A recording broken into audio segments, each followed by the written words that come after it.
व नुसल्ली अला रसूलिहिल करीम। अम्मा बाद फ़अऊज़ु बिल्लाहि मिनश्शैतानिर रजीम। बिस्मिल्लाहिर्रहमानिर्रहीम। मेरे तमाम देखने वालों को मेरी तरफ़ से अस्सलामु अलैकुम व रहमतुल्लाहि व बरकातुहू। उम्मीद है आप सब खैरियत से होंगे। दुआ करती हूँ कि अल्लाह जल्ला शानुहु आपकी तरफ बढ़ने वाले हर शर को खैर में बदल दे। आमीन सुम्मा आमीन। आज के सबक में हम सूरतुल मुज़म्मिल, जी अक्सर हजरात इस सूरत का नाम सूरह मुज़म्मिल कह जाते हैं, मुज़म्मिल नहीं है। इस लफ्ज़ की तसहीह कर ले, दुरुस्त कर ले अपना ये लफ्ज़। इसका सही नाम है सूरतुल मुज़म्मिल, सूरतुल मुज़म्मिल। तो हम सूरतुल मुज़म्मिल का आज के सबक में चौथा हिस्सा पढ़ेंगे। आपसे गुजारिश करती हूँ कि खुदारा खुदारा खुदारा कुरान पाक से अपना रिश्ता मज़बूत कीजिए, कुरान पाक से दोस्ती कीजिए, कुरान पाक को अपने सुबह शाम अपने ज़िक्र अज़कार में, वज़ाइफ़ में, अपनी तिलावत में ज़रूर पढ़िए, ताकि कल क़यामत के दिन कुरान पाक हमारा साथी हो। उस वक्त जब कोई भी हमारा साथ नहीं देगा, हर इंसान साथ छोड़ जाएगा। अल्लाह ताला कुरान पाक में इरशाद फरमाते हैं, यौमा यफ़िर्रुल मरउ मिन अख़ीही व उम्मिही व अबीही व साहिबतिही व अख़ीही व फ़सीलतिही अल्लती तुवी। वो क़यामत का दिन ऐसा दिन होगा जिस दिन बाप बेटे से भागेगा, बेटा बाप से भागेगा, बीवी शौहर से भागेगी, शौहर अपनी बीवी से भागेगा, वालदैन औलाद से भागेंगे और औलाद अपने वालदैन से भागेंगी कि कहीं कोई आकर मुझसे कोई नेकी ना मांग ले, मेरी नेकी कमी में कमी रह जाए और उनकी पूरी हो जाए। तो हर एक दूसरे से छुपता फिरेगा। उस मौके पर ये कुरान पाक आपका साथ देगा, अल्लाह ताला के यहाँ सिफारिश कराएगा। कुरान पाक अल्लाह की बड़ी महबूब, प्यारी और लाडली किताब है। इसकी सिफारिश ऐसी सिफारिश है कि जब ये सिफारिश करेगा तो वो कबूल की जाएगी, मानी जाएगी, और उसके कबूल होने में कोई शक व शुबा नहीं है। तो उस वक्त जब आपका कोई भी साथ नहीं देगा, आप तन्हा होंगे, परेशान होंगे, कब्र से लेकर हशर तक, हत्ता के जन्नत में दाखिल करवाने तक ये कुरान पाक आपको साथ ही रहेगा और आपको हर मंजिल पर, हर मोड़ पर आपके साथ रहेगा। आपको परेशान और गमगीन और उदास नहीं होने देगा। तो खुदारा मैं आपसे गुजारिश करती हूँ कि आप इस सबक को सुने, बार बार सुनकर अपनी तजवीद की गलतियों को दुरुस्त करें और सही तजवीद के साथ कुरान पाक की तिलावत करें, ताकि कल क़यामत के दिन कुरान पाक हमारे हक़ में सफ़ारशी बन के हमारे साथ रहे। जज़ाकुमुल्लाहु खैरा। सबक का आगाज़ करते हैं। अऊज़ु बिल्लाहि मिनश्शैतानिर रजीम। सूरतुल मुज़म्मिल मक्किय्यतुम बिस्मिल्लाहिर रहमानिर रहीम। फ़अस्क़ा फ़िरऔनुर रसूल फ़अख़ज़नाहु अख़ज़न वबीला। फ़अस्क़ा, स्वाद हुरूफ़ मुस्तालिया में से है, यानी मोटे हरूफ में से है। तो इस स्वाद को पुर करके पढ़ेंगे, और पुर करने का तरीका कि आपके दोनों होंठ गोल हो जाए। ऐसे कहेंगे फ़अस्क़ा, फ़अस्क़ा, और स्वाद के ऊपर खड़ी ज़बर है, इस खड़ी ज़बर को एक अलिफ के बराबर खींचेंगे। ऐसे कहेंगे फ़अस्क़ा। जल्दी में फ़असा फ़िरऔनुर रसूला कहना गलत है, बल्कि कुरान पाक को ठहर ठहर कर और समझ कर पढ़ेंगे। तो खड़ी ज़बर को एक अलिफ के बराबर खींचेंगे और ऐसे कहेंगे फ़अस्क़ा फ़िरऔनुर रसूला। फिर ग़ा साकिन से पहले ज़ेर आ गई, तो इस ग़ा साकिन को बारीक करेंगे, और बारीक करने का तरीका कि आपके दोनों होंठ फैल जाए। ऐसे पढ़ेंगे फ़िरऔ, आइन वाव ज़बर औ, इसको हम खींचेंगे नहीं क्योंकि वाव साकिन से पहले ज़बर आ गया है। वाव साकिन से पहले ज़बर आ जाए तो वो वाव लीन कहलाता है, और हुरूफ़ लीन को हम खींच कर नहीं पढ़ते क्योंकि लीन के माना नरमी से है, तो हम इसको नरमी से अदा कर जाएंगे।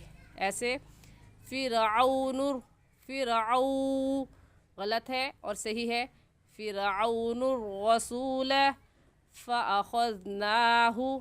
यहाँ पर भी ज़ाल नरम हरूफ में से है, नरमी से पढ़ेंगे, और ना हु पे खड़ी ज़बर है तो खड़ी ज़बर को एक अलिफ के बराबर खींच कर पढ़ेंगे। फ़अख़ज़नाहु अक्सर हज़रात पढ़ जाते हैं फ़अख़ज़नाहु, फ़अख़ज़नाहु गलत है और सही है फ़अख़ज़नाहु, फ़अख़ज़नाहु अख़ज़न वबीला। आयत दोबारा से सुन ले, ऐसे पढ़ी जाएगी फ़असा फ़िरऔनुर रसूल फ़अख़ज़नाहु अख़ज़न वबीला। फ़कैफ़ तत्तक़ून इन कफ़रतुम यौमन यजअलुल विल्दान शीबा। शीबनिस समाउ मुनफ़तिरुम बिह कान वअदुहु मफ़ऊला। फ़कैफ़ तत्तक़ून, यहाँ तत्तक़ून में वाव साकिन से पहले पेश आ गया तो वाव मद्दा होगा, और वाव मद्दा को एक अलिफ के बराबर खींचेंगे, ऐसे कहेंगे तत्तक़ून।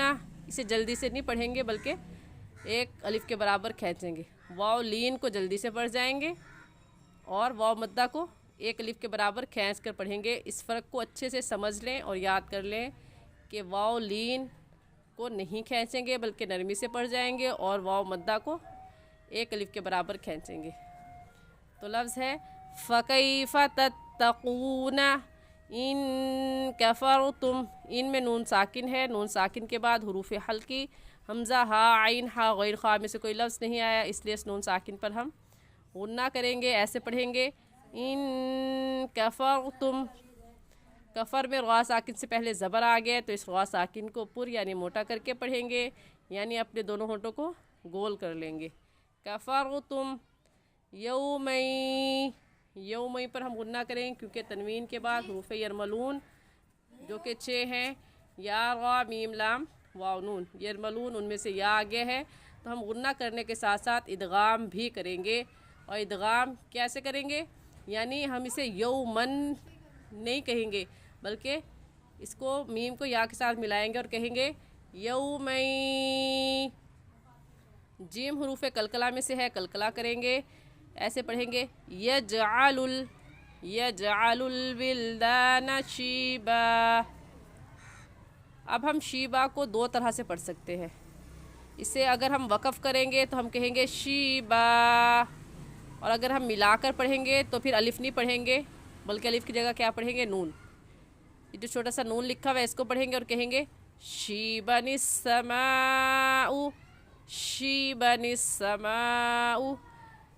हम मिलाने की सूरत में नून क्यों पढ़ेंगे जी, इस नून को कहते हैं नून कुतनी। क़ाफ क़ा नून या कुतनी, इस नून का क्या नाम है, नून कुतनी। नून कुतनी किसे कहते हैं, तनवीन के बाद हमज़ा वसल हो। शीबा असल में था शीबन अस्समाउ, शीबन अस्समाउ। तो कायदा ये है कि तनवीन के बाद क्या हो, हमज़ा वसली। हमज़ा वसली ये जो है इसे हमज़ा कहते हैं, और वसली मतलब जो तनवीन के फ़ौरन बाद आ जाए। तनवीन के फ़ौरन बाद जो आ जाए हमज़ा, उसे हमज़ा वसली कहते हैं। और कायदा ये है कि तनवीन के बाद हमज़ा वसली हो तो वहाँ एक नून के नीचे ज़ेर लगाकर अगले हर्फ से मिलाते हैं, यानी उस तनवीन को हम गिरा देंगे और उस एक ज़ेर को गिराकर उसकी जगह एक छोटा सा नून ले आएंगे, और तनवीन के बाद सिर्फ एक हरकत बाकी रह जाती है, और वो जो ज़ेर हमने गिराया था उसको उस छोटी सी नून के नीचे ले आएंगे तो हो जाएगा, एक हरकत बाकी रहेगी जिसको हमने नून के नीचे लगा दिया, और इस छोटे से नून का नाम है नून कुतनी। उम्मीद है आपको ये बात अच्छे से समझ में आ गई होगी। फिर भी कुछ पूछना या समझना चाहते हैं तो आप कमेंट में पूछ सकते हैं। तो इस आयत को पढ़ने का तरीका समझ लें कि अगर हम वक़फ़ करेंगे तो हम कहेंगे यजअलुल विल्दान शीबा अस्समाउ, ऐसे पढ़ेंगे। اور اگر ہم وقف نہیں کریں گے، ملا کر پڑھیں گے تو کہیں گے یجعل الولدان شیبا السماء منفطر به. اور صلے کی جو علامت گول دائرے کے اوپر لکھی ہوئی ہے، گول دائرہ کہتے ہیں کہ یہاں پر وقف کر لیں، اور صلے کی علامت کہتے ہیں کہ ملا کر پڑھنا زیادہ بہتر ہے. تو ہم دونوں طرح سے پڑھ سکتے ہیں، شیبا پر وقف بھی کر سکتے ہیں اور ملا کر بھی پڑھ سکتے ہیں، شیبا السماء منفطر به.